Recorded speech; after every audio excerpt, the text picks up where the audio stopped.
Good evening, everybody, and welcome to a Thursday night edition of Stupid O'Clock. Ignore this mess over here. I just got some new printers and stuff, and it's just piled right there. I'll clean it up sometime in the next month or two. All right, I don't know who you expect to believe that, Joe. I said sometime in the next few months. If you're anything like my mom, you'll stack it, throw clothes over it, and it'll be a laundry sculpture in about, Hey, Nick. Hey, Nick. You're welcome to jump in if you got time. Hey, Sarah. And hey, Sarah. Yeah, we're just hanging out, talking a little. We're talking a little politics before the show, mainly about how one nation has underestimated another nation's ability to do something, and that nation has also underestimated the world retaliation. Have you heard the new thing that Russia said?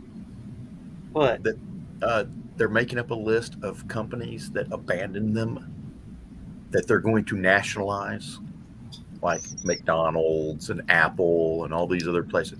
Basically, they want to go in and take over the shops and fine them and stuff like that. And it's like,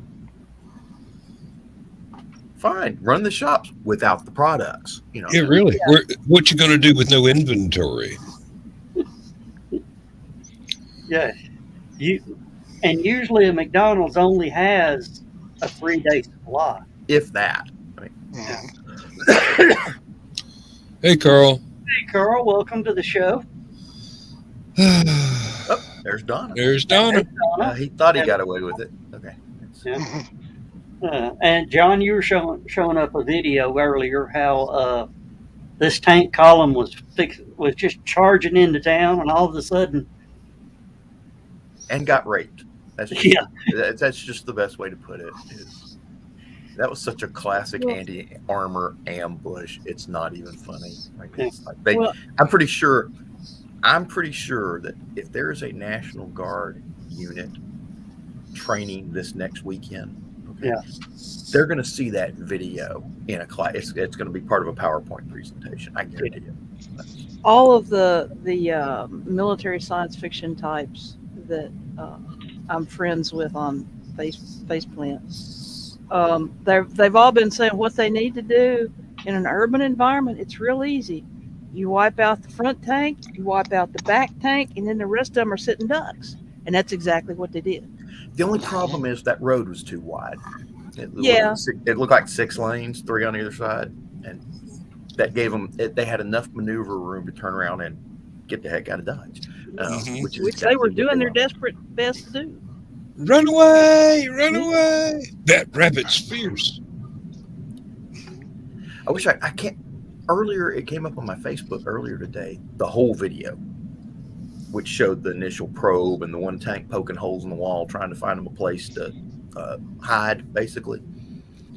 And once he started poking holes in that wall, everybody else started moving forward. And once they started moving forward, the Ukrainians kicked off the ambush.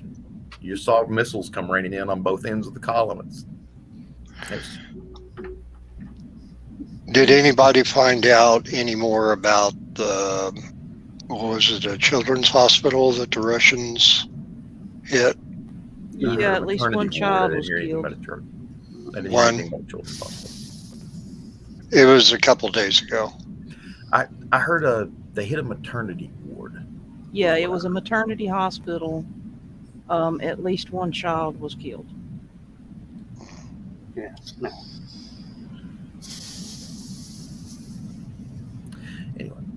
Anyway, Bill was asking earlier, and I figured I'd go ahead and explain it to everybody because it's kind of they've been talking about the Z that's painted on the front of the vehicles. Okay. And I think it's hilarious. I get to sit back and watch all these conspiracy theorists and New Age cultists talking about it and how it's a symbol for white supremacy and neo-fascism and all that sort of stuff. And I'm like, you idiots. I thought they hired Zorro. Russia and Ukraine use the exact same vehicles, the exact same equipment. Matter of fact, the T-80 tanks you've been seeing, there's one factory in Russia that makes them. There's the other factory was in Ukraine. It was in Kharkov. Okay, that one, when they quit making T-80s a long time ago. The reason they put the Z on the front is so that they can tell which ones are the Russian T-80s and which ones are the Ukrainian T-80s. And being as a good chunk of the Russian forces are conscripts, which means they were drafted and they don't really want to be in the military in the first place, and they're not really paying attention in any classes because they're not going to stay in the military as soon as their conscription time's over. They have to keep them from shooting each other. And that's pretty much it. If you see a Z on the side of the vehicle and you're a Russian, you don't shoot at it. If you see a Z on the side of the vehicle and you're not a Russian, you shoot at it. And So is the Russians' thought process the same way? Oh, look, there's no Z on the side of that tank, so let's shoot at it. yeah. So what if the Ukrainians all of a sudden start putting Zs on all of their tanks? That would be a really big mistake because every Ukrainian missile is looking for a tank with a Z on the side of it. Yeah. Mhm.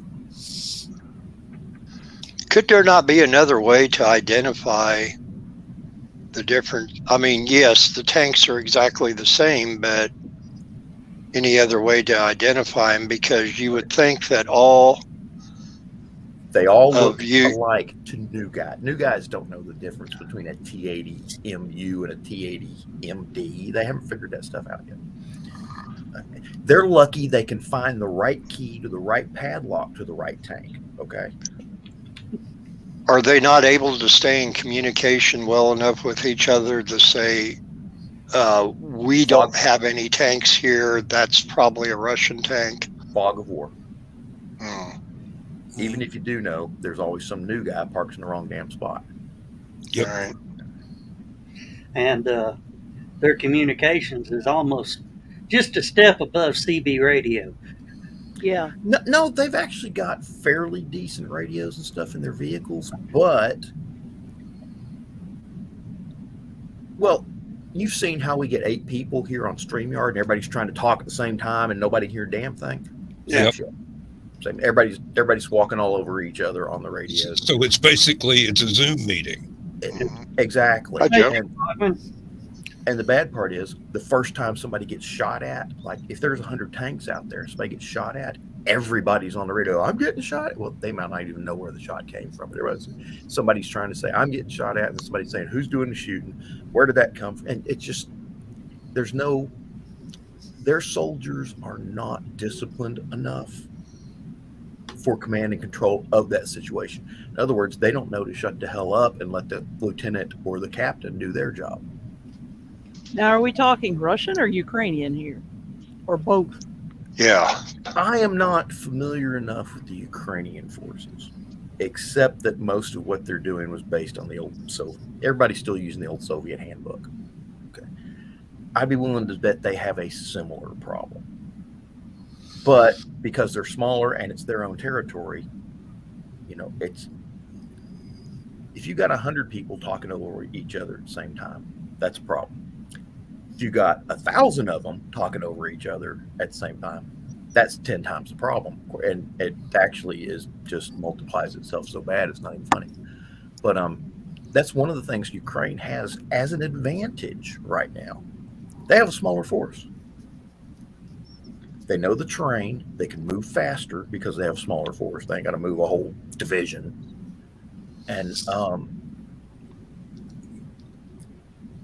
And anything the Russians do is going to get bogged down in logistics.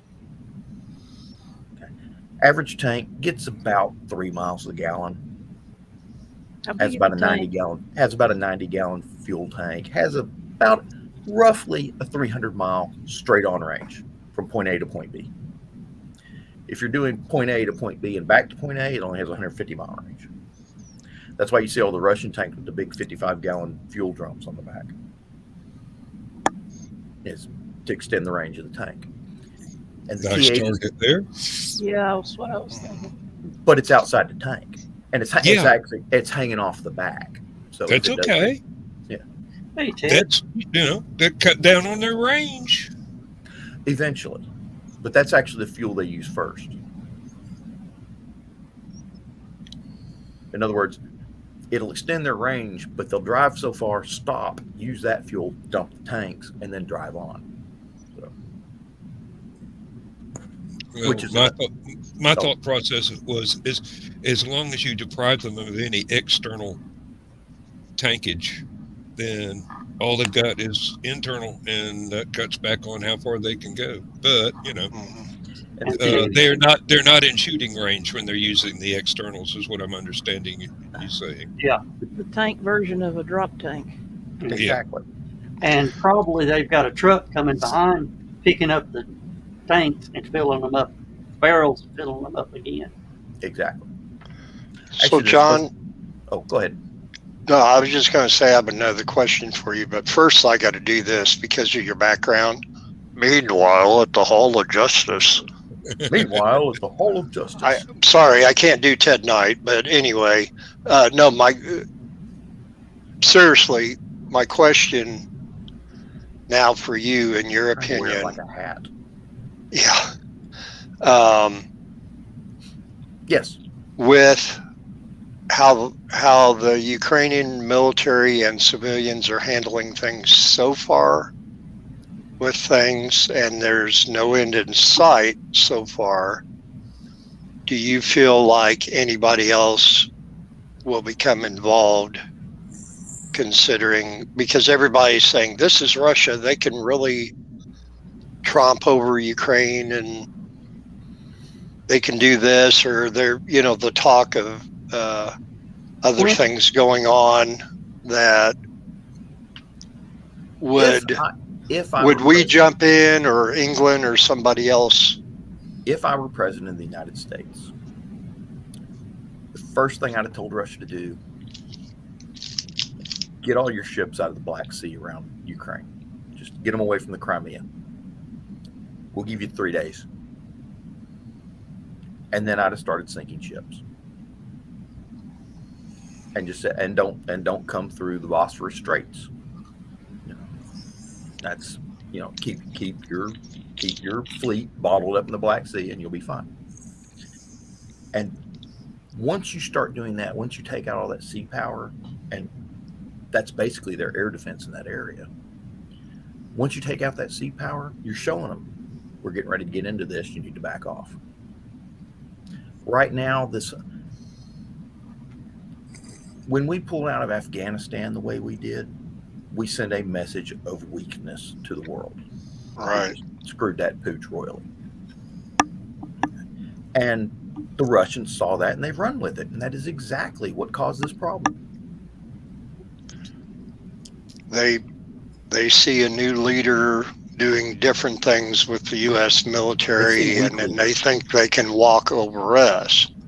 But it makes me wonder if the whole thing with Ukraine is going to be something of a test, because I keep hearing people say, well, how long will it be before Russia tries coming our way? Exactly. And it's going to make NATO a lot stronger. And Russia, Russia thinks that if they can keep their own populace in this bubble, that the rest of the world, because the rest of the world is weak, according to Russians, that everything will go back the way it was, and they just have to, hold out until everybody starts wanting to do business with them again. Next winter, everybody's going to need fuel again. And that's what's going to, we put the sanctions in place. We got to keep in place. We need to quit sending them toilet paper. Now, supposedly the White House is saying today that there are all these opportunities to start drilling in the U.S. again that are not being taken advantage of.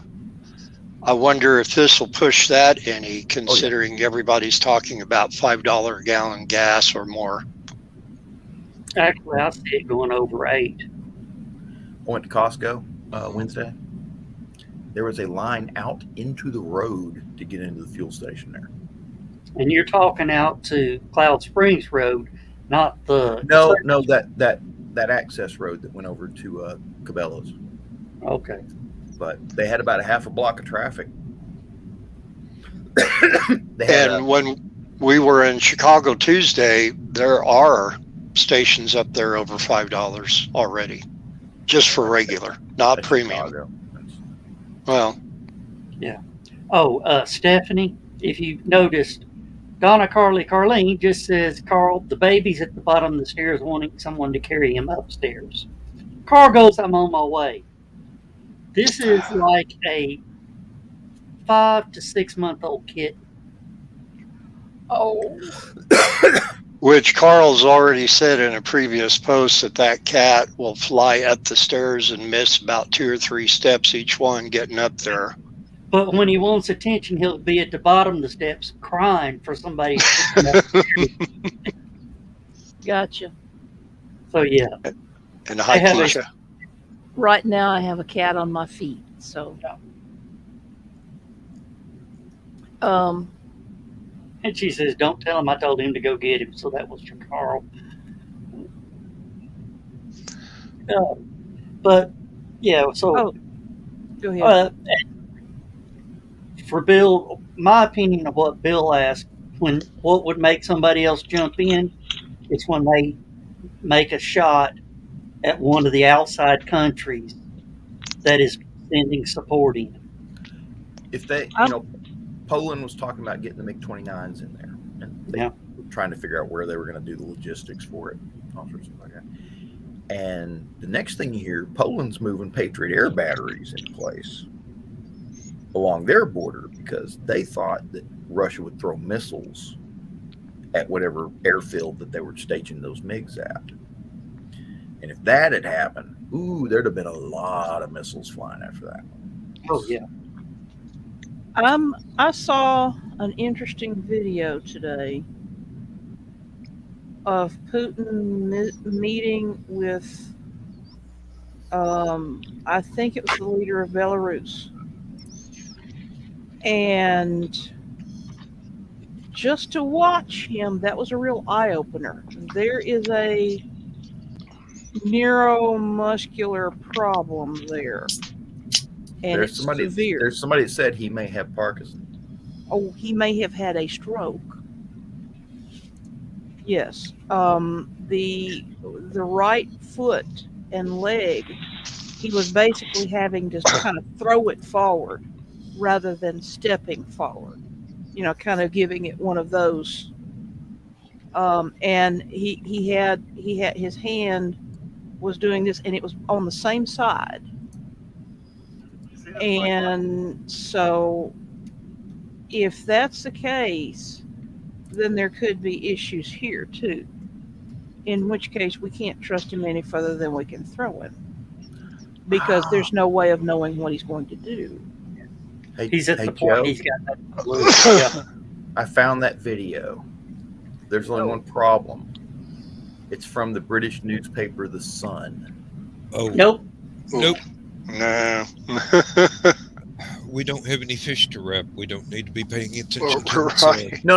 You don't understand. It's a good video. It's just that I can't put it on Stupid O'Clock because it's got their logo all over it. Right. You can post it to the page, but I will do that. we can't share it. Now, Joe, did you say something in response to my comments about Putin's? Yeah. He's got a stroke, or there's something like that, Parkinson's, or something like that. Or just plain stress because they take some pretty. Yeah. He takes some pretty mean drugs when they have to get him on the phone at 3 a.m. Yeah.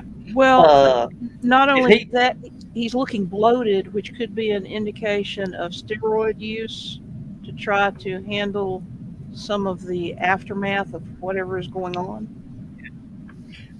He may be to the point he's got nothing to lose. Yeah.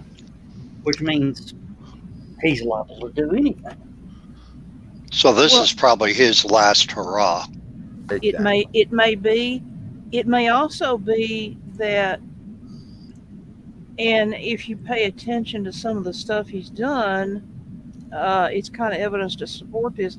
He may no longer have a good grasp of the real world. That's why we need to cut off his toilet paper. Yeah. Okay, one other thing too. There's been talk the last few days about if he is liable to do anything.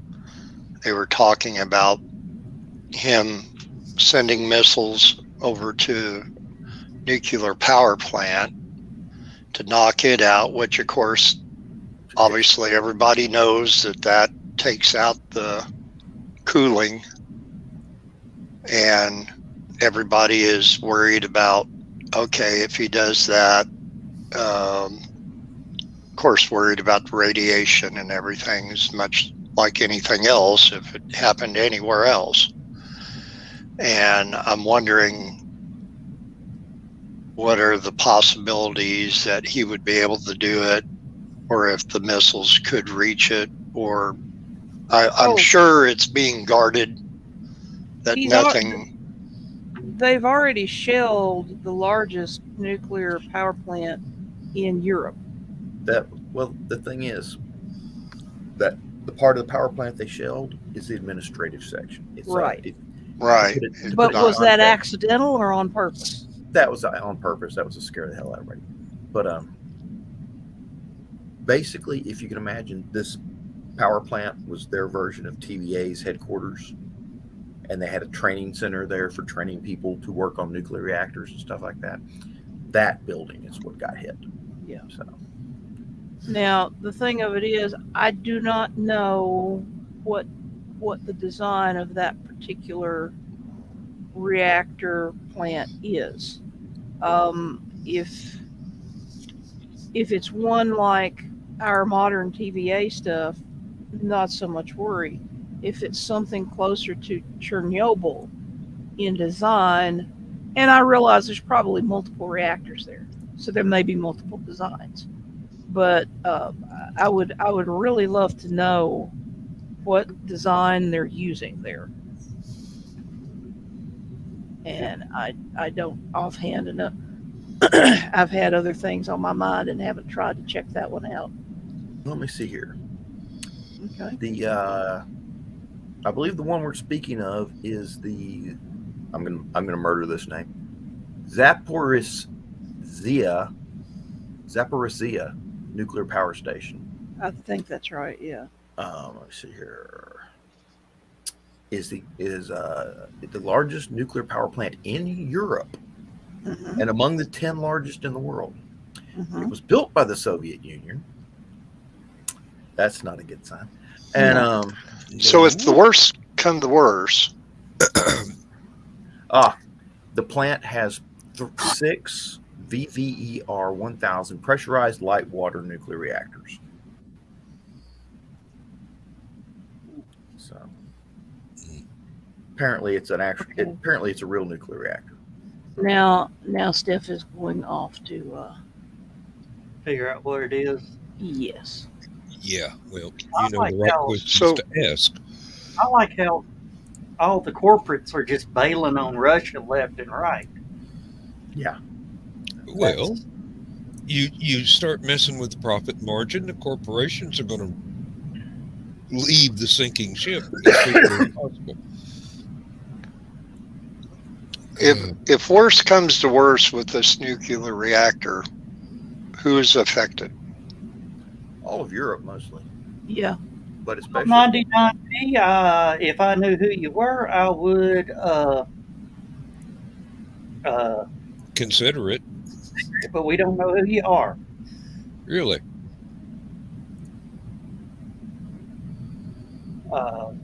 No offense, but yeah. Hey, they got about that close to being blocked because I didn't because I saw it was coming from Twitch. So I don't know who this is. Maybe family. I don't know because a lot of my family tunes in. I thought it was one of the Russian spammers, but they have been Oh, okay. It says you want to join in. You're just a hard fantasy. Okay. Yeah, Um. identify yourself. Yeah, really. Pop Yeah. Joe some private chat there to let him know who you Yeah. are. Mhm. And there's Daddy saying Putin is a baddie. Yep. Yeah. That's my dad who's tuned in, so I got to watch what I say. And You're in trouble now. Hi, I Joe. can't. and I Hey, can't I'm use. Michaela. Glit. I'm I can't Michaela. use. I gotta behave some of my things I say. Mr. McKeel, make sure Joe cleans up all them boxes he said he was going to clean up. Yeah. I said I will get to it in a month or two. All right. I'm kind of You don't glitching have on to this keep end. mentioning it every 6 months. It will get done. Yeah. Especially if we got I'm to do ki- virtual next year. Might be the only way we can afford to do it. FYI, I'm kind of glitching on this end because we got bad weather coming through, snow and It's stuff. supposed to be here sometime about 11 o'clock. Yeah, Michaela's probably already have it. She's probably already got the snow. Yeah, she's taking a break from riding. Okay. We're supposed to get snow tomorrow night, believe it or not, here in Alabama. That's it. Yeah, and this isn't supposed to be much, an inch or two, but it's just the way it's moving. If we got that much down here in the South, it'd stop everything for a week. So what? I don't know if you answered or not. Getting back to that nuclear reactor, and like I said, it was glitching on this end. But if worse came to worse, and they did bomb it, who's affected? Yes. Europe. Depends on the wind direction for True. radiation and the any released particles. It is evidently a more advanced design than Chernobyl, which is at least a positive thing. I'm trying to find out. Yeah, okay, construction. I put in the the Wikipedia link on Stupid Clock. Okay. Construction in the 1970s. VVER 1000 was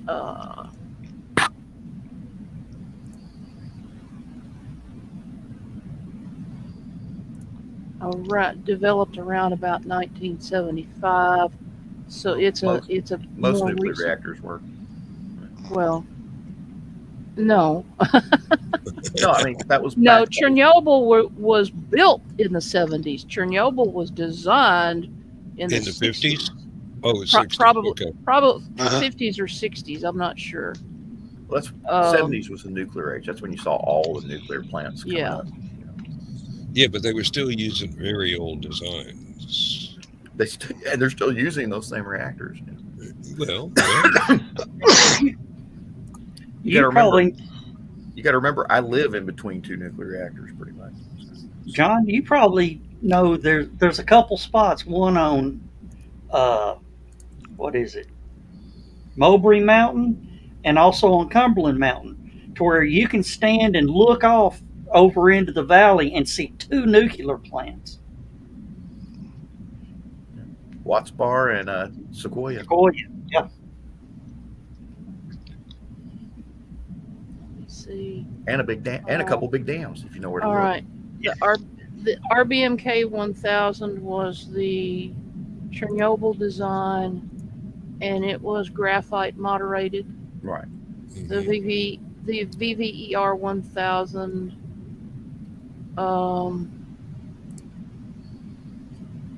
is the one in the big Right. one that we're talking about, and it was water moderated. Where I saw that someplace. Where the heck did I see it? It's pressurized water reactor, so yes, Yeah. it's probably water moderated. yeah, you did say light water, so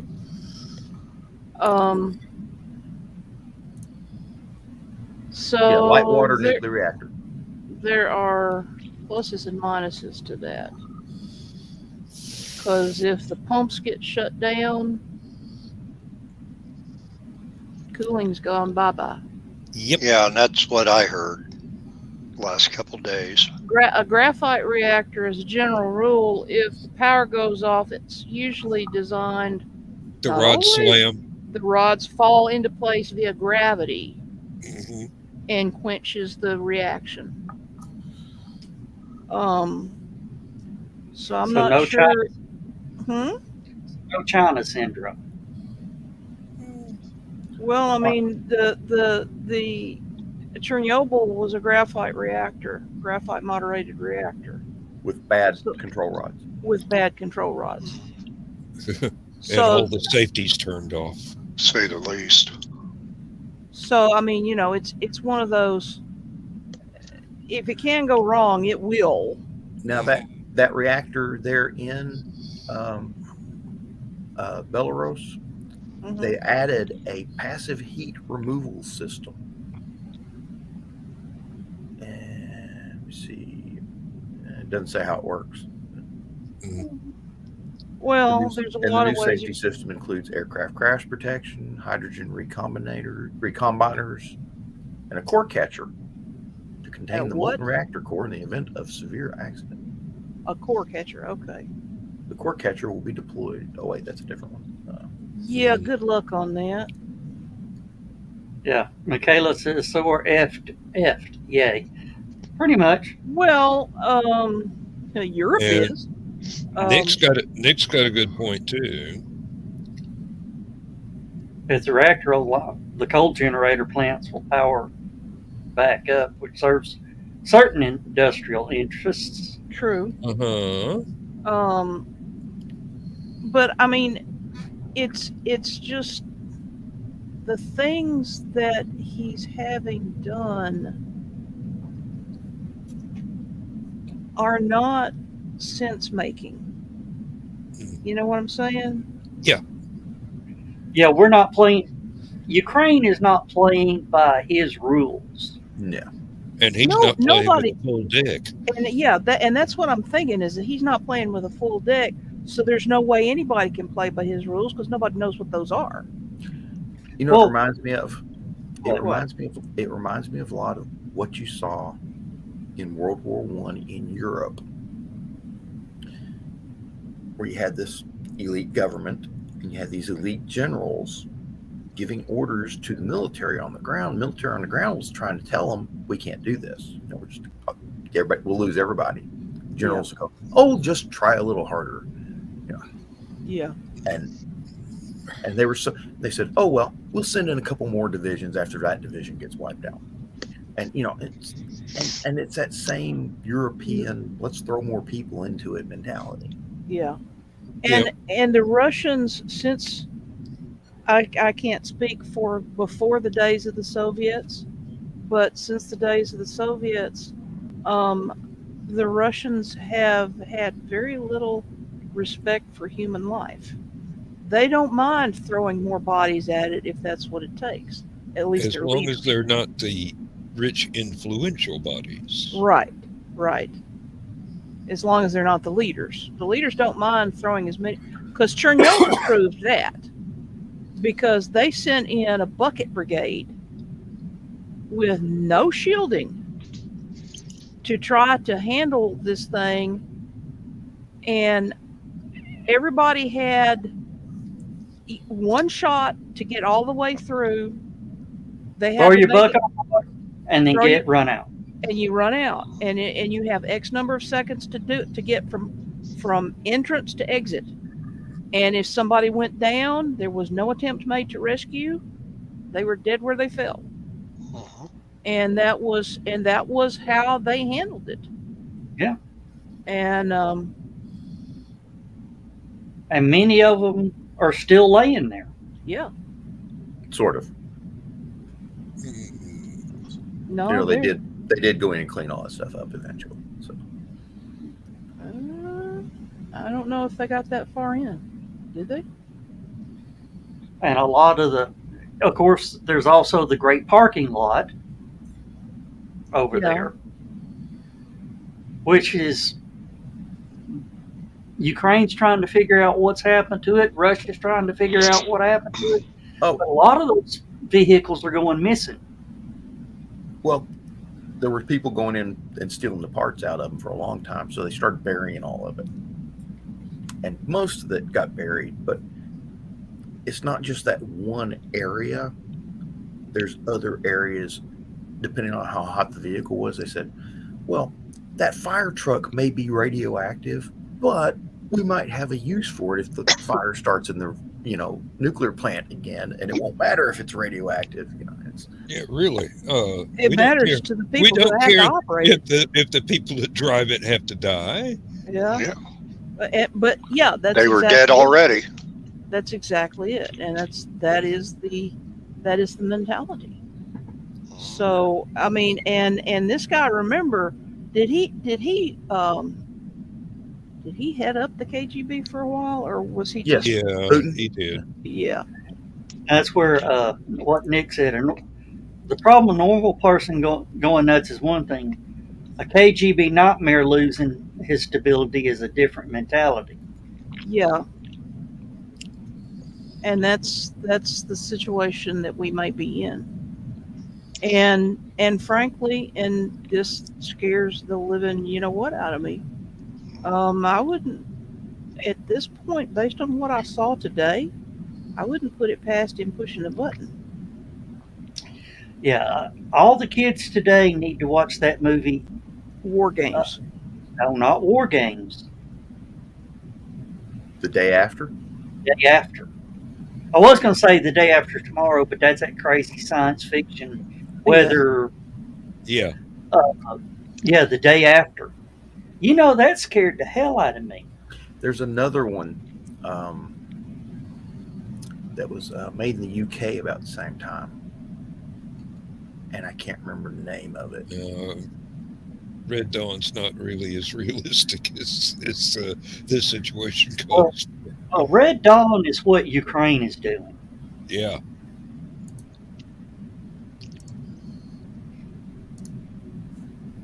We live here. Yeah. Kind of makes you think about my favorite Twilight Zone episode with Burgess Meredith. Threads. Time enough at last. Threads was the British one. Oh.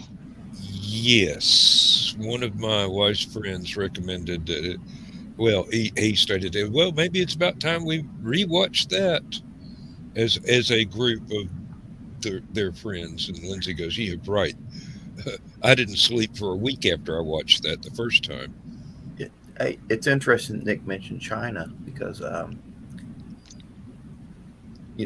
the Soviets, I keep saying Soviets, the Russians are basically insulating their people so that they can't see what's going on in the outside world. So they haven't seen all the sanctions until someone closes the McDonald's down or Starbucks or Apple, whatever.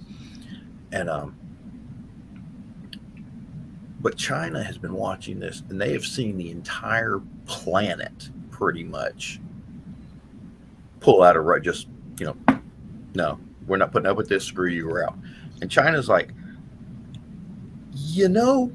we might want to change our strategy in Taiwan. They have too much to lose. Just a tad. Yeah, really.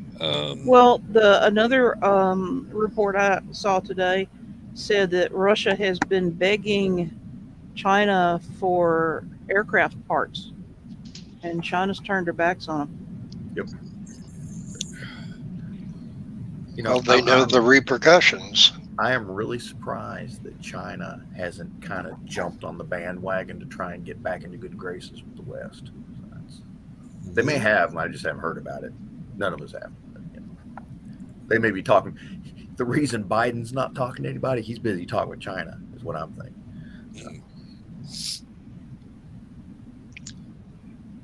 Poor old Iran. You remember them?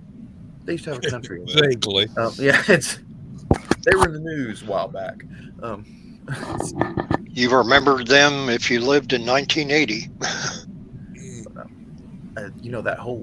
The nuclear talks or whatever, Russia pulled out of it. Americans aren't interested. Israel, nobody wants to talk to Iran right now. They're like, we have nuclear stuff. Everybody's like, yeah, we're busy.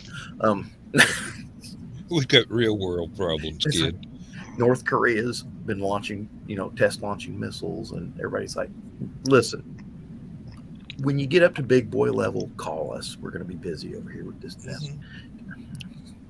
Just be careful with your slingshot, kid. Did you hear what you'll shoot your eye out with it? SpaceX did on their Starlink launch yesterday? Oh, I read about time to light this broomstick. Light this broomstick. Let freedom fly. Falcon 9's ready for go for launch. I mean, if that wasn't a slap, I don't know what was. One of these days we're going to have to start worrying about private individuals with their own nuclear force. What do you mean we? You've been doing that for years. Yeah, well, at least my cousin's stable. I mean, he hasn't shot off his 10 missiles yet, so they're expensive. Yeah. Oh, which shooting off missiles, and we were talking about the Gemini and Mercury. I just got to see the look on Stephanie's face when I say this movie, The Astronaut Farmer. Billy Bob.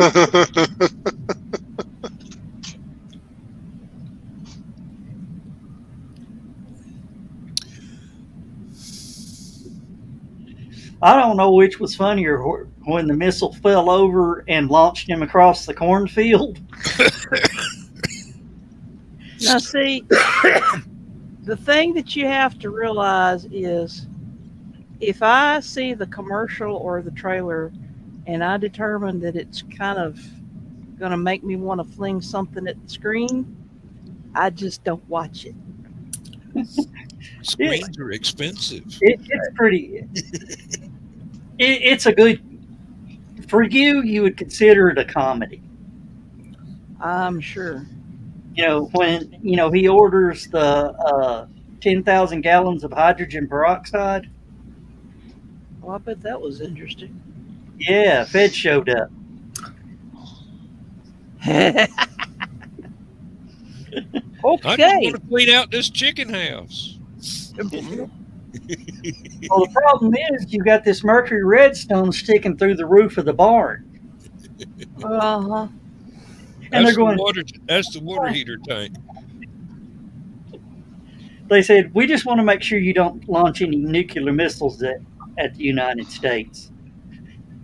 I'm in the United States, numbnut. Well, that's close to what he said. Of course, I grew up with Salvage One. Oh, yeah, yes. that's where that made me go. So, the astronaut farmer, he actually builds a recreation of the Mercury redstone and goes into orbit. I noticed you didn't say comes back safely. He does, but it's nail biting. Okay. He has to do a John Glenn on re-entry.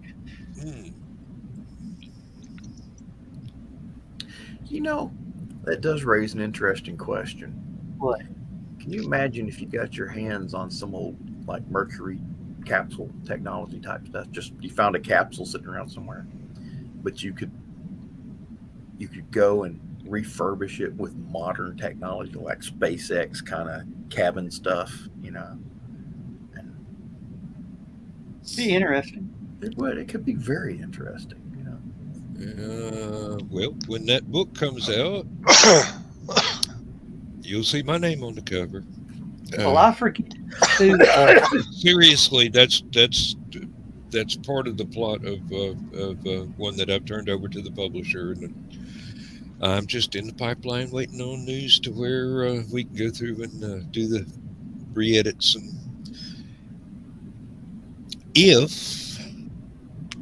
And it's a big if, we can afford to do the illustrations in the ebook. I know we can't afford to do them in the prints, but it's got at least. Illustrations in an ebook are a pain in the butt. Yeah, I know, but it works. Well, that's why I said it'd be a nice thing to do, but Well, I speak from experience on that. A couple of my um, popular science ebooks are illustrated, and that has been trying to get that formatted correctly. mhm. I spent all day just formatting uh, imagery, and then when I went to convert it, spent yet another day reformatting imagery, and it Because is something always winds up in the middle of a page break. yeah. Yeah, um, believe me, I've done that over and over and over again with the same book, with just trying to be able to get something I can run through a normal printer and get a readable copy that I can use a yellow highlighter and go through and hunt down typos. Hmm. Because if it's on screen, I'm not going to see them, but if it's on paper, I Uh, can see the typos. Uh, maybe Stephanie can help me with this. It was, I don't know if it was Elon saying it, it was somebody talking about SpaceX. This is back in the early days when they started, when they got the ISS resupply missions. hmm. And the Dragon was designed to re enter and reuse. And they came across the problem with that because somehow it was illegal. You could send up all you want, it was illegal to bring it back in. You had to, for the United States for the recovery, they had to change laws so they could bring it back. I don't. That's not ringing a bell with me. We brought stuff back on shuttle all the time, no No, problem. a private company.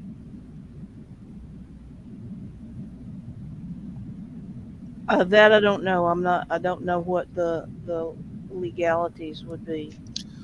Yeah, Carl, I had to do that when it was nothing but web pages too. So yeah, Yes, yes. But and even then, things will yeah, when that converter does its thing, anchors get moved. yeah, everything gets moved. You ever try to put an illustration in when you're using Word as your basic thing? You move you move it one line. All of a sudden, you've got 50 extra blank pages somewhere that you can't find, and the illustration is no longer anywhere near the paragraph it's supposed to go beside. Hmm. Joe, I'm not. I had no particular reason to be up on the commercial space end of things, so I couldn't tell you about that. It wouldn't surprise me, seeing how the FAA has pulled some stunts with Musk. Um, it wouldn't surprise me. And there's now rumors flying that the only reason the FAA keeps pushing back is so SLS can get off the ground and it not Uh, steal the thunder of SLS. Good luck with no, that. I think the FAA is just being the FAA.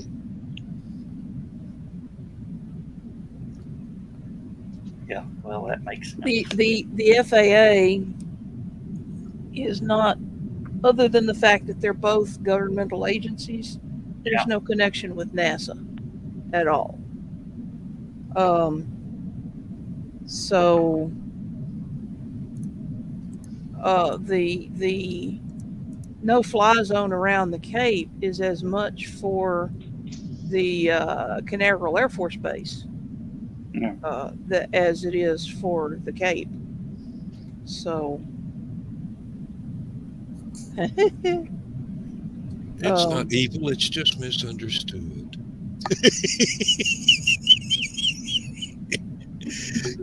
pay no Great. attention to the man, but never mind.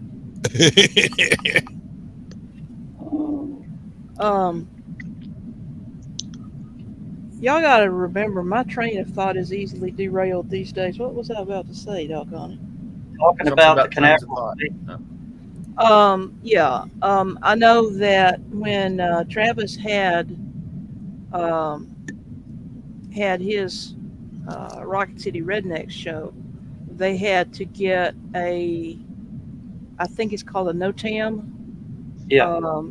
for the region when they shot off their rocket. So yeah, it is what it is, and the FAA has their own ways of doing things. I'll put it like that.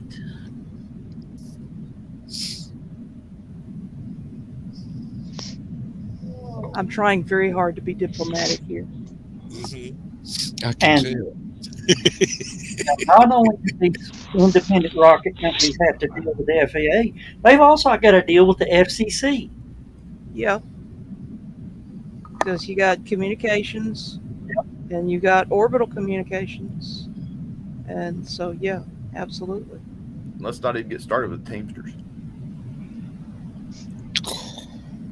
Yeah. And I also learned something else. If SpaceX just pulled up roots in Texas and bought them an island somewhere to launch from, they still have to get FAA approval, even in international waters, because they're an American company. Oh, that Musk can fix that in a heartbeat. They're stupid if they're stupid if they force him to do it, but Yeah.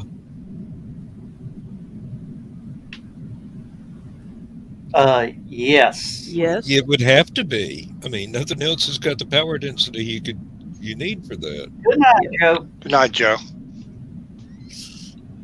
I'm reminded of when Stephanie and I had the conversation about how the ray gun I built for her actually would work if it were real. Yes.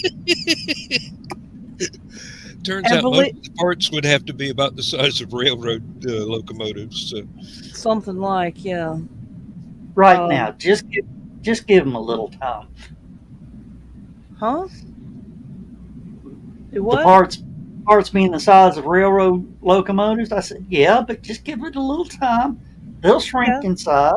You know. Yep. Size of Prius. So, but yeah, and so then I took it and I modified it, and I actually worked out how it would work and used it in my Division 1 series. Yes. And I thought that turned out rather nicely. Yes, and every time I see one of your characters pull out a Winchester and Tesla, I'm going, yes. I thought you'd like that. Yes, I do. Of course, it's about mounting them. Having to mount these lasers on the nuclear vessels. I could actually see it now. Fire, and the whole vessel just stands on its nose for a second, then picks up and goes on. Well, have you ever seen when they use their standard guns and fire broadside, how far the ship gets knocked? Well, the reason the nuclear vessels would stop is because when they fired, it'd pull power from the engine. Yeah. Oh, I got you. Okay. Okay, now we can flip this breaker back. There was this thing I saw decades ago where they were talking about mounting lasers on submarines, and it would be mounted there would be a reflector in the top of a periscope that would go up out of the water, open up, reflector would come out, they'd shoot the laser up this periscope type thing, and the laser beam go out and intercept stuff. How very Johnny Quest like. Good luck with that. What were they using for the mirror? I don't know, because most good lasers that strong would melt right through the mirror. That or all you really need to do is reflector. which I don't know if that counts as a mirror. It does. It's a mirror. It's just it may be some sort of polished metal, but the first mirrors were polished metal. So and have to be huh? gold. Yeah, well, they were gold, Silver. copper, bronze. Um, to this day, silver is what produces modern mirrors. So, yes, I see a question, John. I was just reading about I was telling you about that armor ambush in Ukraine.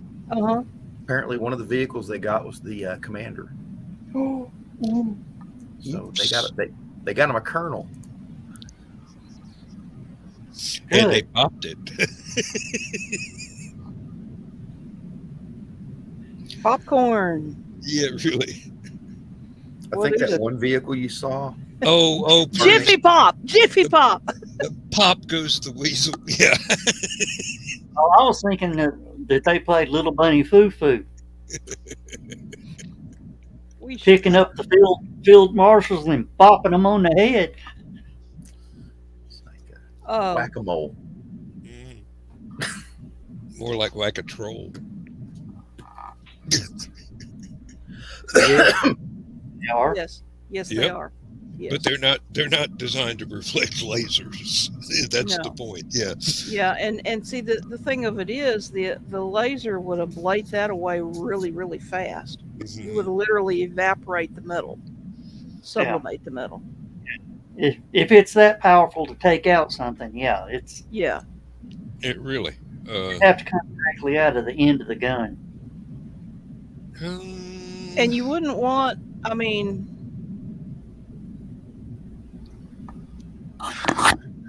okay, now Steph just kicked in her weapons design mode. Everybody duck. Well, yeah, the laser laser on a submarine would be difficult anyway because unless you made it really, really, really compact, which has its own problems. There's You not a would lot need- of room for the parts. Exactly. And so you're looking at the length of the sub, and then you've got to have it make a U-turn or a 90-degree turn, not a U-turn, a 90-degree turn to come up the periscope and then out. So now you've already got a reflector inside, and anything forward of that reflector is at risk. So It'd be a whole lot simpler just to, point the whole submarine at whatever it is you're trying to shoot and have the beam come straight out. But yes, that's not but- useful for hitting airborne targets. right, and it's not good to do if the port the laser is coming out of is underwater, because now you've just explosively vaporized the water in the path of the laser, which is now going to cook everything in the vicinity, potentially including your sub. See if I can find a good picture of this thing, because the one the Navy's got now is not that big. It's not as big as a Volkswagen. So,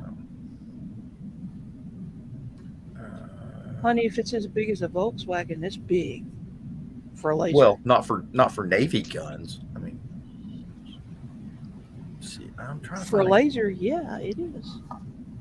And Nick's Well- painting you a compliment, Steph.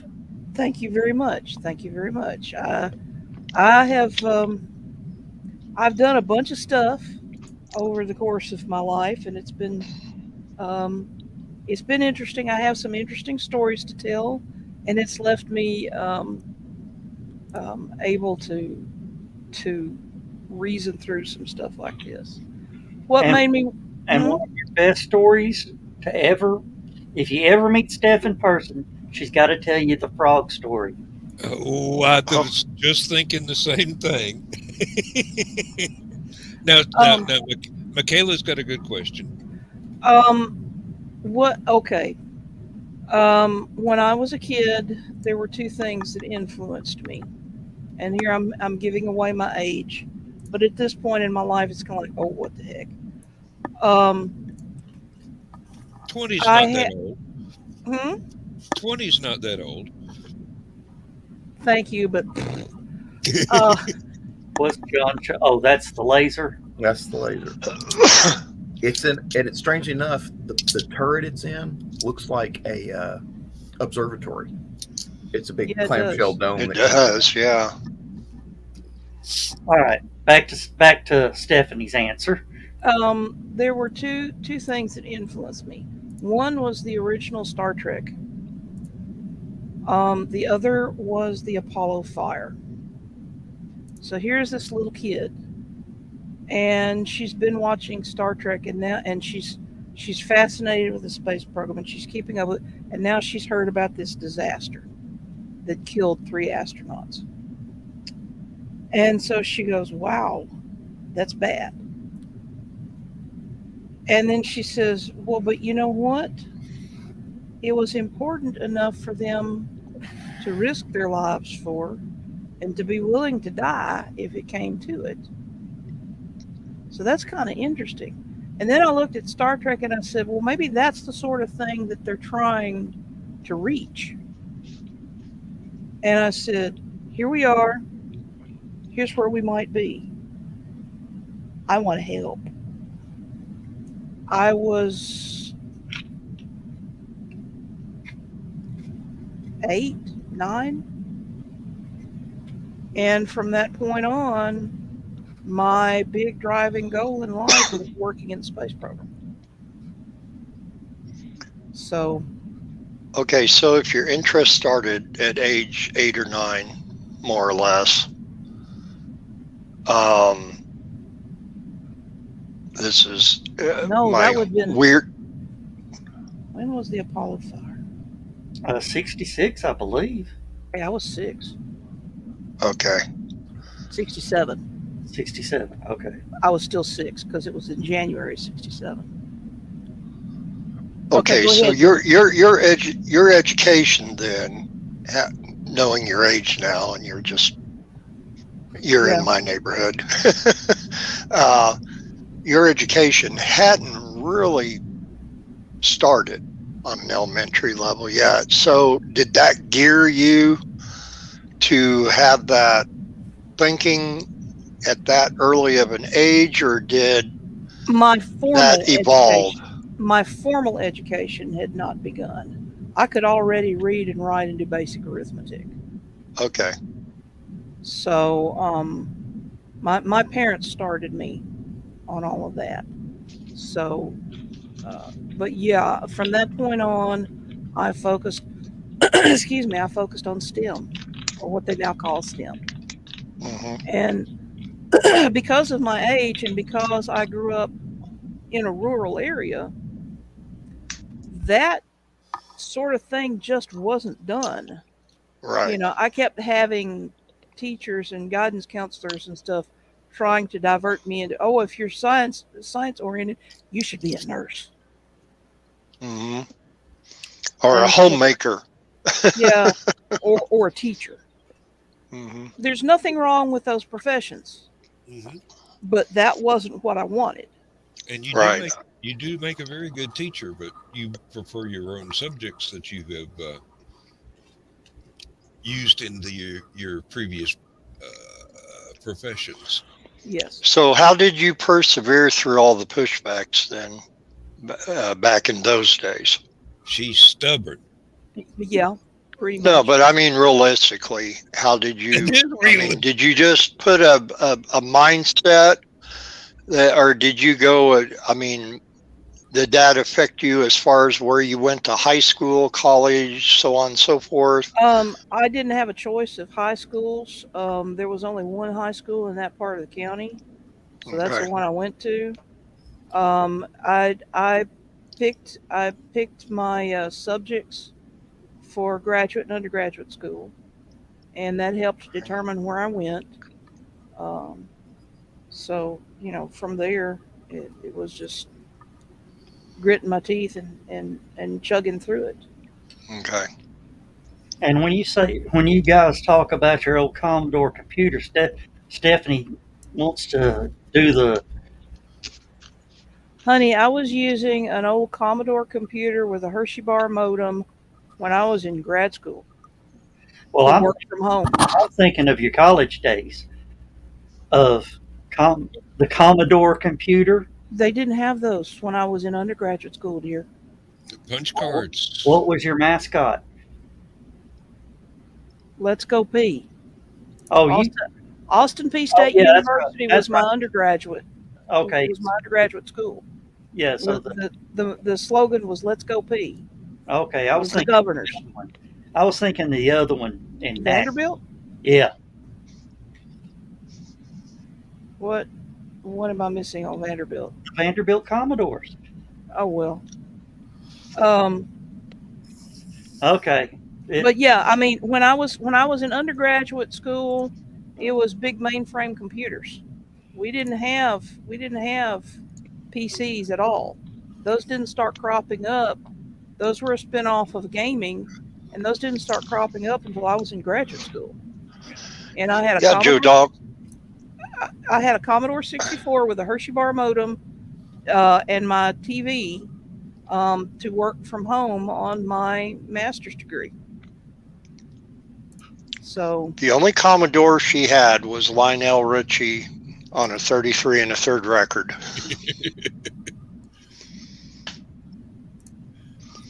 And now Michaela Jade's saying, "What's a 33 and a third record?" oh lordy, Good night, Nick. Take Good care. Not night. Nick. Sleep well. Yeah, I've often thought that the best way to get anything done is to tell Stephanie she can't do it. Yeah. I actually, when I was in high school, I played tennis. I played on the school team. It was the first year of the school team. And the coach actually motivated me by telling me I couldn't beat the opponent.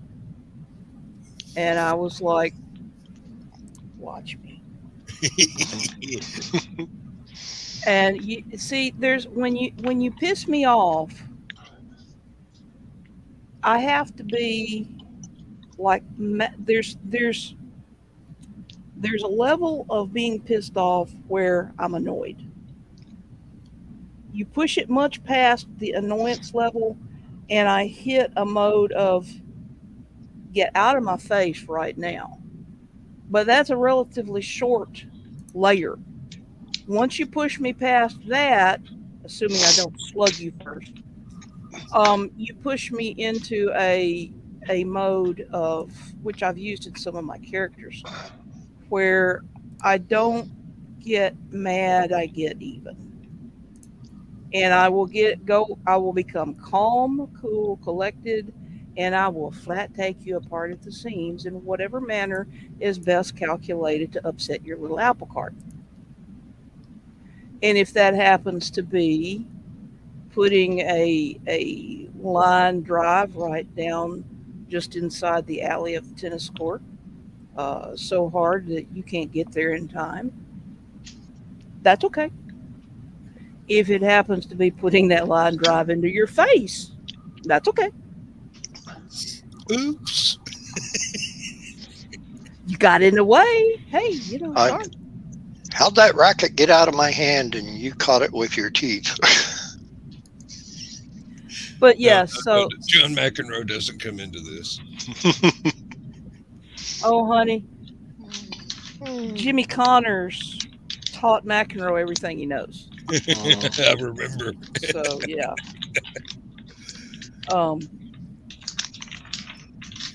But yeah, okay. I am such an old fart. Oh, I remember when my mom was a. Did you notice the other 4 people on this show? So She looks at me and thinks I'm a young whippersnapper. You are. okay, who's the oldest person here? Yeah, I'll be 65 this year, so. Who's the youngest person here? Yeah, it's a twist between me and John. When's your birthday, John? April 13th. Okay, John's the baby.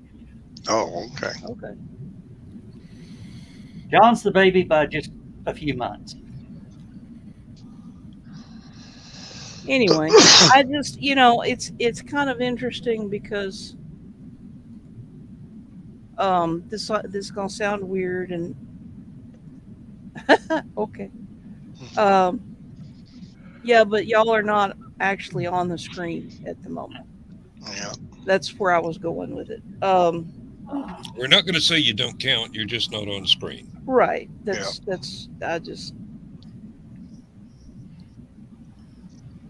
I have started since losing Daryl. I started feeling my age for the first time. So, and so and I hesitated to bring that up, but it's just to explain where I'm coming from about the I'm older than dirt. Like it's this sudden revelation. For me, it kind of is. So So I'm curious the reason why you said that, not to drum up anything, but it's just purely out of grief that you're feeling your age, or just that because you lost him who maybe kept you going when you didn't. all of that and then some, because now I'm doing stuff. Now I'm doing everything, and with a body that isn't as resilient as it used to be. And so, like, I today I wound up wandering all around the store looking for stuff, groceries. I wound up talking to a neighbor outside and standing in one place for half an hour talking, and lifting gallon jugs of water and all this kind of stuff. And my back is absolutely screaming, pitching fits tonight. I was going to say your knees for standing in one place for half an hour.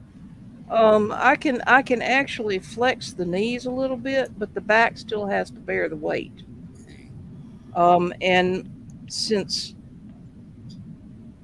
the body has kind of limped out into the Michelin Man figure, because of the insulin resistance,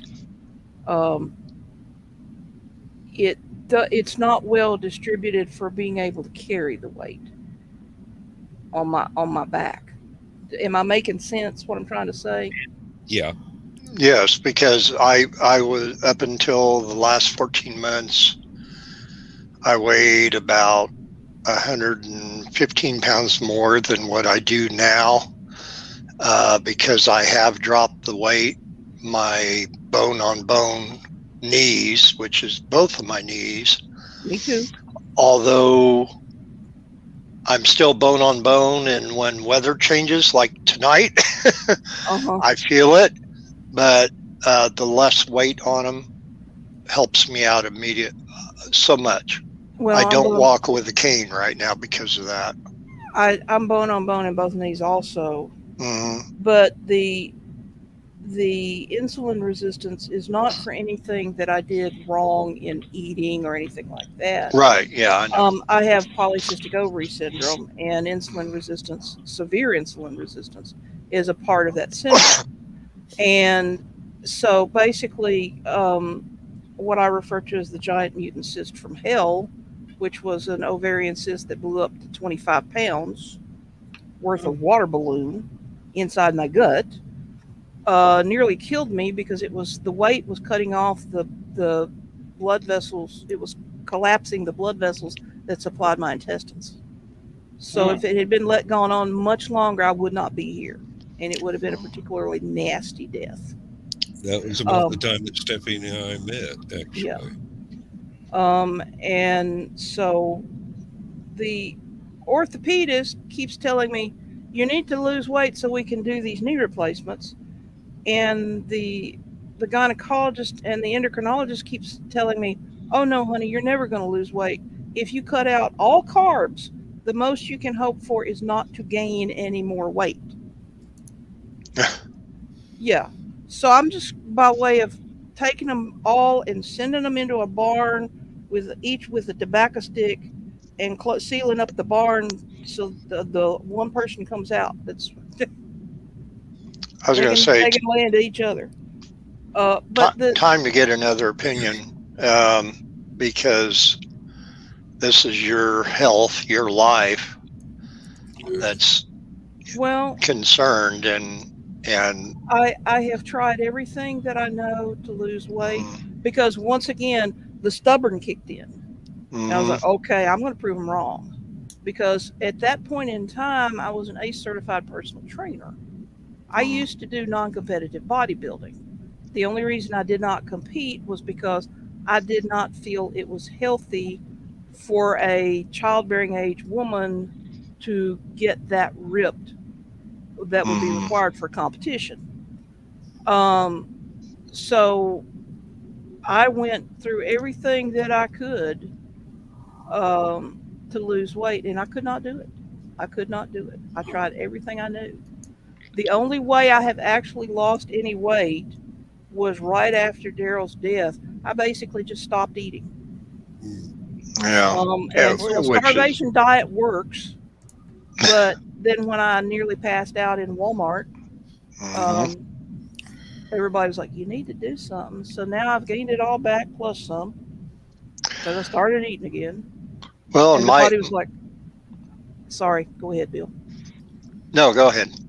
No, the body, because I didn't eat, the body got into a starvation mode, and so when I started eating again, it grabbed it and stored it all away. All right, go ahead. I was going to say, I know with me, the part of my reason for losing weight is mindset. I have not changed a lot of what I eat. I used to eat mostly carbs, and I do eat fruit, some vegetables, not as much as my bestie would like me to, but I've been trying. But most of the time, it's like, okay, well, Tuesday we went to Trader Joe's. Here's what tonight's snack is. But I've ate this almost 2 hours now, 2 out of the whole package, little small things. So with me, it's the amounts. Now, the other thing that is allowing me to lose weight, which is not a good thing, is I have a hiatal hernia on this side here that's pushed my stomach all the way up to my heart. And I've been able to control it reasonably by simply taking Gas-X pills after I eat each meal. It helps out, but I find whatever I am eating, as far as like a meal goes, well, like when we go to the auction tomorrow night, we get our little snacks there, and I'll be able to eat less than half of what I got, whether it be fried cauliflower or corn nuggets or whatever it is for our snack during the auction. So typically, whatever I buy, I give half of it to Laura, and then she in turn buys the other, and then I get some of it. But I get this full feeling, and I think that might be due to the hiatal hernia. So when I was in the hospital and the gastrologist put the tube down my throat, the scope, to see what was going on, which at that time it was my bleeding ulcer that put me in there.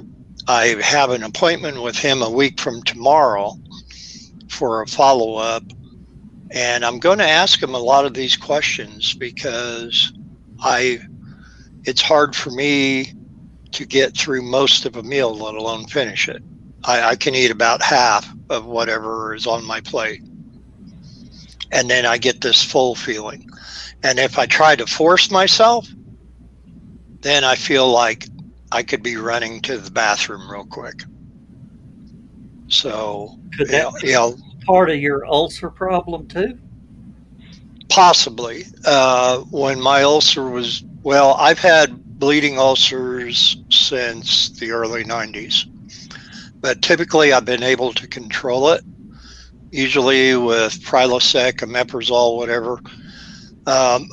This last time, because it was, the ulcer was bleeding into my stomach from my upper GI tract, I wasn't able to have it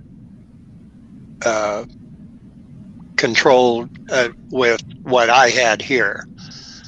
They had to go run that wonderful hose through my nose down into my throat, which is a pain like you will not believe, and suck all that coffee ground brown blood and bile and everything else out of my stomach. And of course, without getting my stomach acids sucked out. You know, I need that, but Subject horse. I'm looking for the change of subject horse. yeah. Quickly. Well, I'm surprised that the doctors have not treated you with antibiotics, because as a general rule, ulcers are caused by the H. pylori bacterium, and they're susceptible to antibiotics. So he's giving me where I was on 20 milligram of omeprazole, taken as needed. The gastrologist has prescribed 40 milligram of Protonics twice a day. That's supposedly to keep it from bleeding again. Okay. But as far as antibiotics, no. I never, even when I was in the hospital, I'd never received. They had put intravenously gave me Protonics, and there was another one for the nausea. It starts with an R, and I can't remember the name of it. And as far as I know, that's all they did. As far as any meds, I mean, they did plenty of everything else. But that really shocks me. Well, the one thing the gastrologist told me, he says he's always usually advising against surgery for hiatal hernias, just complications and other things. He said I might be one of the rare cases where he would say yes.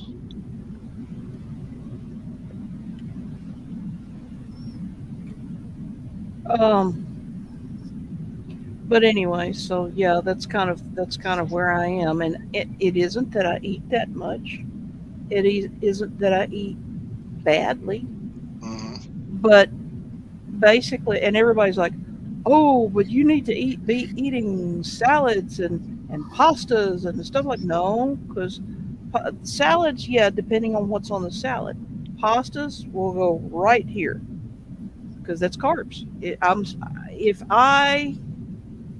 They would like me to limit my carb intake to no more than about 20 to 30 grams per day. Not per meal, per day. And that is basically the number of carbs to be found in quote unquote non-carb meals. And it's just, in this day and age, not only is it expensive, it's nearly impossible. Right. Which it shocked me when we went to Trader Joe's, which typically they have a lot of organic food and things that are healthier for you. I'm surprised the prices were reasonable as what they were. See you, Carl. And but right now, though, Stephanie, you're mentally going through things because of your husband's passing that are probably not allowing you to do Yeah. either what you want to do or what you need to do or anything, and that plays a big part. It really does, and I pray for you every day because of that. I It's appreciate it. I will take yeah, all of those I can get. I yep. really will. Um, yeah, I probably, once I finally did start eating, it was a case of I very deliberately set aside any restrictions to my food intake because I figured at this point it's more important that I eat than what I eat. And so now I'm to the point where I'm starting to actually look at what I'm eating and trying to pick low carb choices and stuff like that. So It's a not always state of successful. mind. It is not always Even successful. well, no, and so with me, usually about I, and on an everyday basis, if I'm not even worrying about anything or have any major issues going on, usually about mid late January, I am, and I think it's the cabin fever or something, that I'm severely craving fruit. And so that, which of course gets me on the right track with it, but eating the fruit and that, but it's a seasonal thing, I think. Yeah, and I know that when I was working shuttle missions, I often had the night shift, and I was out there on the Marshall Space Flight Center is on Redstone Arsenal, so it's a military base. And there's not really a lot. There is now. There's more, but at that time there was not really a whole lot where you could get food, and there was a little snack bar downstairs below the control center. And they'd do breakfast sandwiches and they do burgers and fries, and that was about the extent of it. Maybe a grilled cheese. And I remember getting to the point where I would call Daryl and I would tell him, "Have a salad waiting for me when I get home. I need fresh veggies. I need a salad." Um, Now, the older I get, the more persnickety my gut gets, and so it's difficult. Well, you certain situations make you want to run to comfort food, Also true. and which sometimes is a good thing, and then sometimes is not. Yeah. I'm very guilty of that. That's why Cracker Barrel is my favorite restaurant. I actually, though, if I pay attention to to my selections, I can do really good on a low carb diet there. Mm, I just have to turn down the bread. If I want breakfasty stuff, it's like uh, bacon and eggs, mm. and just have them leave off the biscuits and the grits and all that kind of stuff. Hmm. If I want a like an actual sit down, not not breakfast meal, it will be something like oh gee, the ham or the meatloaf or a chicken breast with green beans and I used to get the applesauce, but they quit carrying applesauce. So that's green beans and Yeah. carrots is usually what I get. So and that's not too bad. That's not a huge number of carbs. The So one thing that Cracker Barrel stopped having on their menu that I miss the most was the deep dish baked apple dumpling that they served with the 2 scoops of vanilla bean ice cream. That was my guilty pleasure for so, and I never could eat all of it. So if I was there with Jenny or somebody, I would say, I want one of these so bad, but you're going to have to split it with me because I wouldn't be able to eat all of it. And they, I don't know if they took that off during COVID or before or whatever, but I always ask, do you have that back on the menu yet? No, a lot of people ask to. in late summer, I will occasionally splurge and order the peach cobbler. Mhm. All right, guys. Dan, Okay. John, speak up. What happened to Joe? I think Joe had to step away for a minute. I was just going to say, basically, to John, Lindsay has asked me to cook chili this weekend. Ooh. Uh-oh. Yes, and she also asked me, "Do you need to stop and get peppers?" And I go, "Well, now I've got this thing of hatch green chilies over here. I can't use the whole thing, but and I have been I've been having sausage and egg biscuits with the Jimmy Dean. They're not the huge homemade things. Or Lindsay will make her basically they're breakfast quiches, Oh, and okay. she'll make them. She'll make them in a muffin tin. Ah, So individual. they're individual. So I'll get one of those, or I'll get I'll get the store bought biscuits and whatnot, and a hash brown. And lately I've been putting either salsa verde or just regular salsa on there, and the cheese that comes with the biscuit. It's basically Velveeta. It's not healthy. You could use this stuff to moderate a nuclear reactor. But I'll put that over top of the salsa on the hash brown, and it tastes really good. But I ain't losing any weight no matter how hard I work. And yeah, I did go through a period where I was carpooling with a guy that had to stop at Biscuit Express every morning on the way to work. Okay. And I picked up about 30 pounds in a hurry.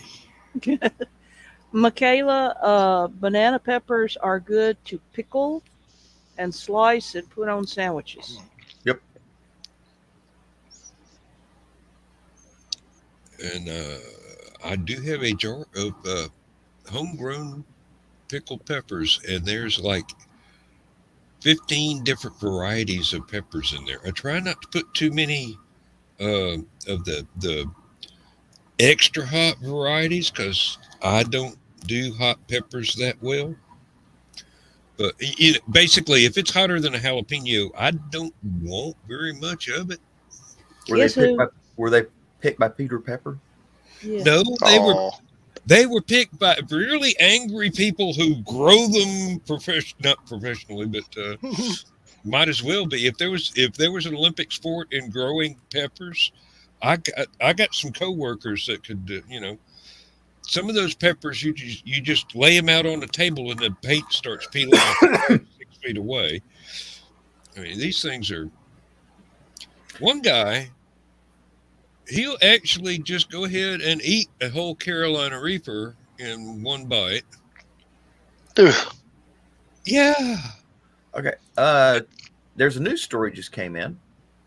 The Senate has passed a bill to avert a shutdown, and they extend $14 billion in Ukraine aid. Okay. That just happened like 17 minutes ago. Okay. That's an interesting juxtaposition of two actions. Yes. And once We again, haven't because our own raise yet this year, but we're going to extend the spending we've already got. Plus, we're going to give some money to some people that really deserve it right now. well, and because we change our times this weekend, they're talking Oh, that's right. going the daylight savings time year round again. Yeah. Our state. It's like Bigfoot sightings. Our state representatives are actually looking at taking Alabama that way. Just whatever the rest of the country wants to do, we may do it. So And Illinois does it. They talk about it all the time, but like I say, it's like Bigfoot sightings. Everybody claims it's going to happen, but nobody actually sees it happen. I don't know if it's New Mexico or not, but they just never go to daylight. Arizona. I would really just love for the time to be the same thing all year round. Look, if you have to make a compromise between normal time and daylight savings, just shift it by half an hour and leave it alone forever. It's such an antiquated thing anyway. I mean, it was started early on in the 20th century, and it's like there's just no need for it anymore. Yeah. Well, the cows will get milked when the cows get milked. It doesn't matter whether the sun's up or not. Yeah. We got lights in barns now. We do have electricity these days. You might have heard of that. Well, if anything, they need to roll it up to daylight savings time, because around here, it's daylight at 5:30 in the morning in the summertime. So, if they roll back to standard time, that means it's daylight at 4:30 in the morning. Blech. Yeah. Does anybody really know what time? And in the wintertime, it's daylight at 8 o'clock in the morning. Does anybody really care, John? Does anybody really know what time it is? No. Yes. I have. Oh, hey, we got a Russian bot. Cool. Oh, Hey, right. Russian bot. Whammo! They still have electricity. Hey, and as for Ukraine, as Ukraine says, fuck Russia. Up 2 Russian bots. Hey. Get them, Joe. Get them. But I just wish whatever, just pick one and one of the times and stick with it and have done, because changing back and forth is a monumental pain in the butt for me. What just happened to Bill? He keeps going off his Superman thing. So that's... Okay. Yeah. We're sending the bots to the Phantom Zone. Okay. Yeah, I just wish they would pick one and stick with it. Yeah. And quit changing back and forth, because I hate the changing back and forth. It doesn't matter which one. In my stage of life, it doesn't matter which one anymore. Just pick one and don't ever change it again. Bingo. John, I just saw the weather. They're calling 4 to 6 inches Ooh. in Chattanooga. Right. Well, let me check mine then, because it was 1 to 3. And Hey, John, were you in the U.S. on March 13th of 1993? Unfortunately, yes. And stuck at home? It's sort of, yeah. Even Dan remembers that day. Okay, Saturday the 12th. The high's only going to be 33. The low's going to be 16. Wait, let me make sure if I got the right. no, you're right. Good night, Sarah. Yep. Ringo. Good night, Okay. Sarah. Good night, Sarah. One of the problems of being in the military is I start getting weather updates occasionally from other places I've been. So Yeah, I have to double got check the zip code. here in Huntsville. It's going to be Saturday's going to have a high of 33 and a low of 17. Yeah, And see yeah, here. So anything that comes down is going to be fluffy. Very cold. Well, the thing of it is, the ground is still warm, Yeah. so it probably will melt, but it may well freeze back. Well, that's what they said in 93 too, and Also true. 24 inches later. Yeah, 2 feet later. Yeah, we got Could you imagine between 9 o'clock. Could you Oh, imagine go ahead, Joe. I'm what sorry. melted had become snow if the ground was cold? Because if you don't remember, just 2 days before that hit, it was in the 70s. Yeah, you're right. It And was. everybody's going, it's been too warm. It'll never stick. It'll never stick. What the heck is a snow shower? Um. Okay, you've got heavy rain. You've got brief, relatively light rain, and you've got sprinkles. Okay. Right. All right. It's the snow equivalent of that brief light rain. Because what I'm looking at, they see at 3 a.m. we have a rain snow mix. At 4 Yeah. we have snow. At 5 we have snow. At 6 we have snow, and then from 7 and 8 o'clock we have snow showers. Okay, so that's kind of like what happened the other day when it sort of rained off and on all day. It's going to snow off and on all day. Well, no, that they've only got it listed for 2 hours. Well, snow off. Well, and on. over here they got between 9 o'clock tonight to 9 o'clock tomorrow morning, possibly 2 inches of snow. Tomorrow is supposed to be a high of like 33, but Saturday is supposed to be a high of like 24, and we're going to have sub-zero lows. Oh, Not even talking about wind chill temps or just the air temps. And then Sunday is going to be 55 degrees, and by the end of next week we could be getting 70 degrees. It's like welcome to Illinois. Have you had your pneumonia shot yet?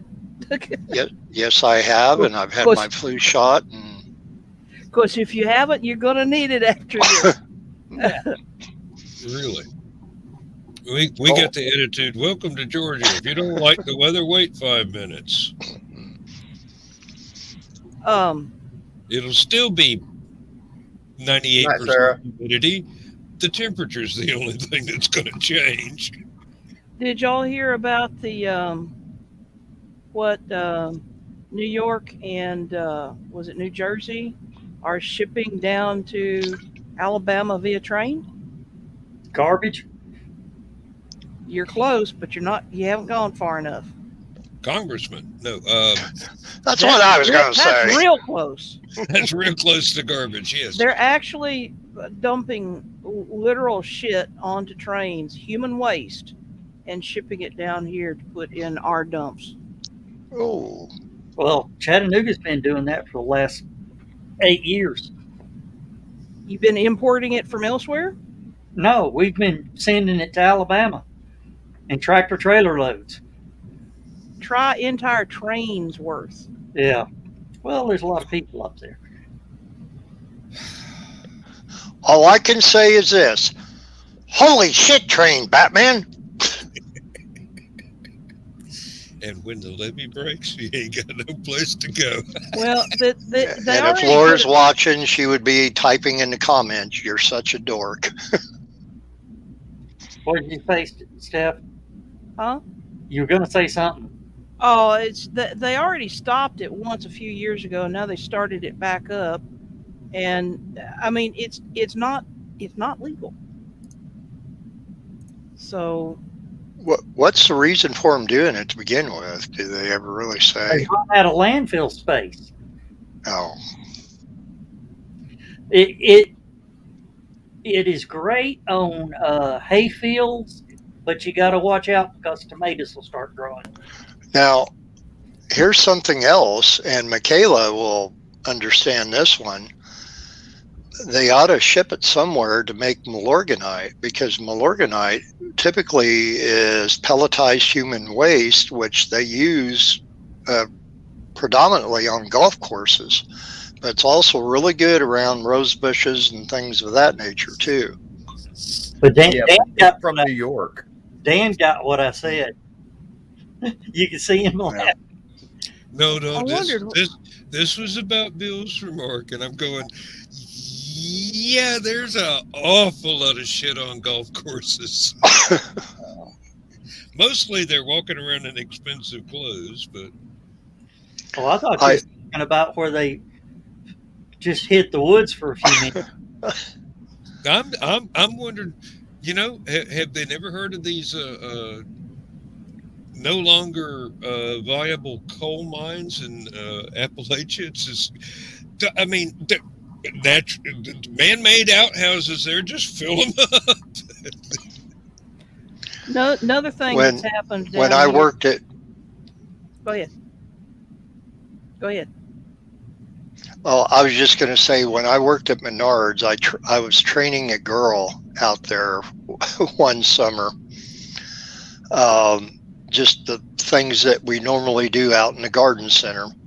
And I told her, well, one of the things we did do on soils and mulches and such, any broken bags, we would get together, we would put them in a big Menards recovery bag, which is just like a big thick mill clear plastic garbage bag, and we would mark the price half price for just a quick sale. So she asked, she came in. I always came in the morning, and she come in around noon. And she would relieve me when I would go to lunch. She goes, what do you want me to work on while I'm going to lunch? And I said, well, I was going to have you work on all the broken bags. It's getting ready to rain, so don't mess with the Milorganite. So I go to lunch, I come back an hour later, and she comes walking up, and I smelled her about 25 feet before she got up close to me. She was real go-getter, energetic young girl who thought, I'm going to go get those broken bags of Milorganite and put them in recovery bags. Of course, it had been raining, which made the Milorganite wet. She got it on her, and long story short, she had to go home and change clothes and take a shower. Sometimes that don't even work. Yeah. Where were you going, Stephanie? Oh, I was going in a completely different direction. The other big news out of the state capital is that Alabama is now a no permit required concealed carry state. So. No, I had another one of the sewage treatment stories. Oh, this is a good one. John, this happened on Amnicola Highway. That's when they were hauling it from Moccasin Bend up to Summit Landfill. And this one guy got sort of a good soupy load. And all of a sudden, this car cuts over in front of him and stops to turn into that Golden Gallon there midways down, not the one near the police station, but further down. He said he felt it when he hit his brakes. He felt it surge one more time. He had enough time to reach up and pull that lid down on the Mack truck for ventilation. But his windows were still down. Oh! Needless to say, the car got covered up too. Oh.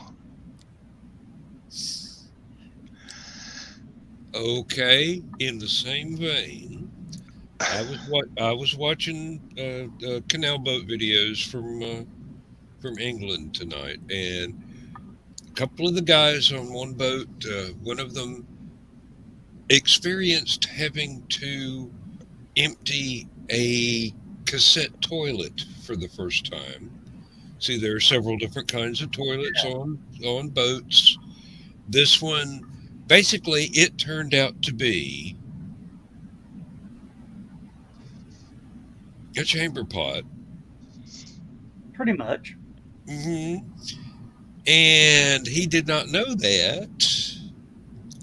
And I did not know that until he started going through the process of emptying it out and cleaning the waste receptacle so that it could be put back on the boat. And I'm going, dude, you do not want to know what I used to have to do as a kid at my grandmother's house with the outhouse about 30, 40 yards from the back door.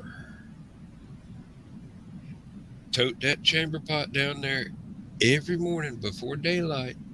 Dump it out. Empty it into the outhouse, carry it back up to the water spigot in the front yard, clean everything out, And boy, that fescue in the front yard needed to be mowed quite often. I thought Not- you'd talk about having to move out. What is it? Twice or every other year moving of the outhouse? More like every 20 years. Yeah. Oh, Depends on how big your family is and how many holes are in the outhouse. Yeah. And how deep it was dug and what kind of soil it was dug into. Smoky Mountains, it's all limestone. It can last quite a while if it's dug deep Uh-oh. enough. uh-oh. What? Uh-oh. Oh, Yeah, to- everything just froze. Oh, okay. Yeah. All right. To respond to Michaela Jade when her saying she needs to move, what Stephanie said about what they're trying to do down in Alabama, they're also trying to do that in Indiana as well. So Michaela, you wouldn't have far to move. It's not a trying to do. Today they did. Oh, Hey, they did Stephanie? pass. Yeah. I like your internet technician there. Yeah, thank Yeah. you. Your internet goes in the blink and you immediately get a CAT scan. Yeah. She's got a furry fuzzy glitch there. Oh, now she's back. Got cat butt right here. Oh, God. Cat, What are you gonna do? Huh? Okay, you're gonna go. Okay. At least it's not one of Joe's. Mhm. Yeah. Well. hey, I have noticed. See, we haven't had cats for a long time. I forget cats have no comprehension of personal space or respect. Nope. Except when it comes to their own. Yeah. Then watch out. Yeah. Neither do dogs. Don't have any perception of personal space. They're just nice about it. Mm. Yeah, Yeah. well, the dog doesn't climb up on your chest and rub its butt in your face either. Depends on the dog. Hopefully. And if it does, you better hope it's a small one and not a Great Dane. Michaela, for whatever it's worth, I'm in the Huntsville, Alabama area, which is northern Alabama. And On it's the- civilized. Yeah, it is. It is. It's quite nice. Yeah. What part of Tennessee? Yeah, that's Think of the Eiffel Tower. Huh? Paris, Tennessee. Oh, okay. Sorry, Joe.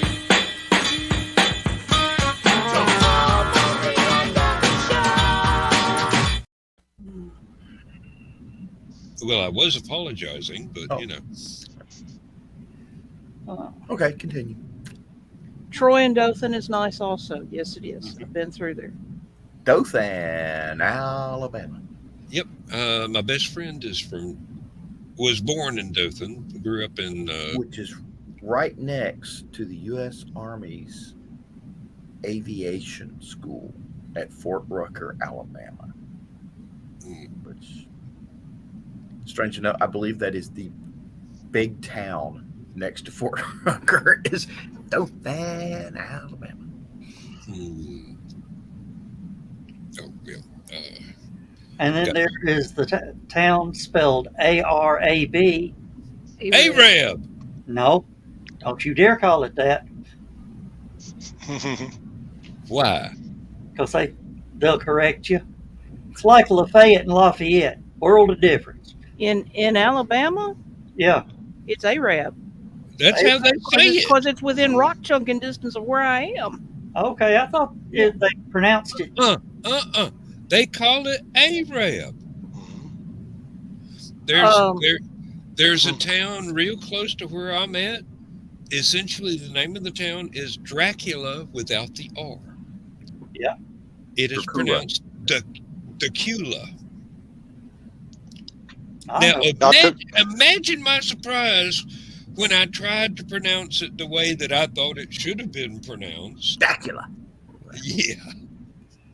Well, there is that Yeah. old cartoon, Count Duckula. Yeah, well. We have a city just north of us called Whoa.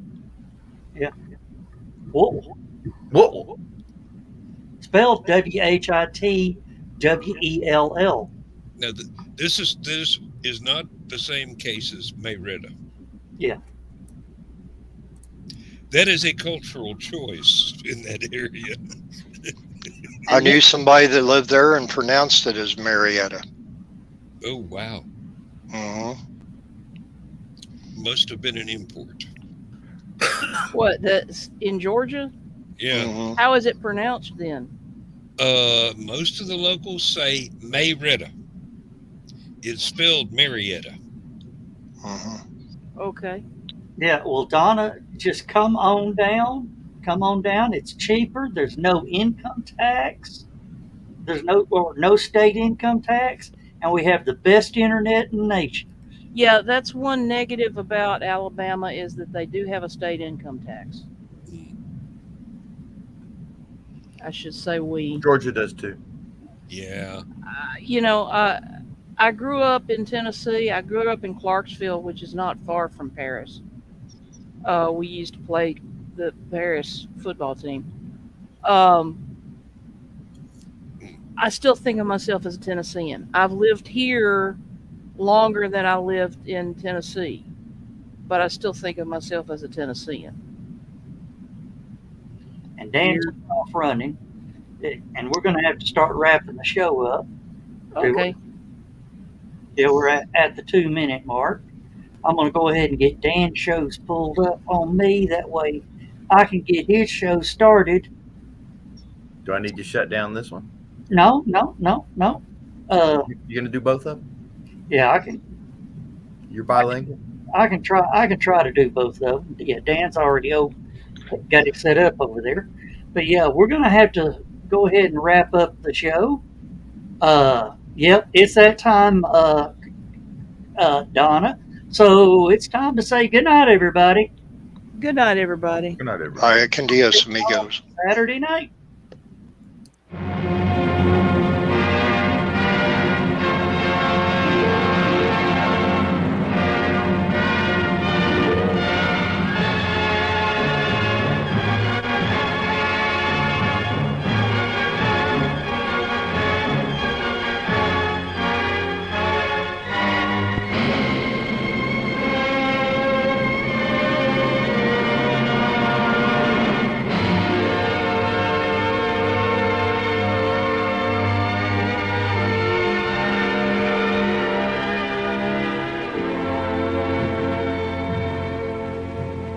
I have slept the surly bonds of earth and danced the skies on laughter-silvered wings. Sunward I've climbed and joined the tumbling mirth of sun-split clouds and done 100 things you have not dreamed of. Wheeled and soared and swung high in the sunlit silence.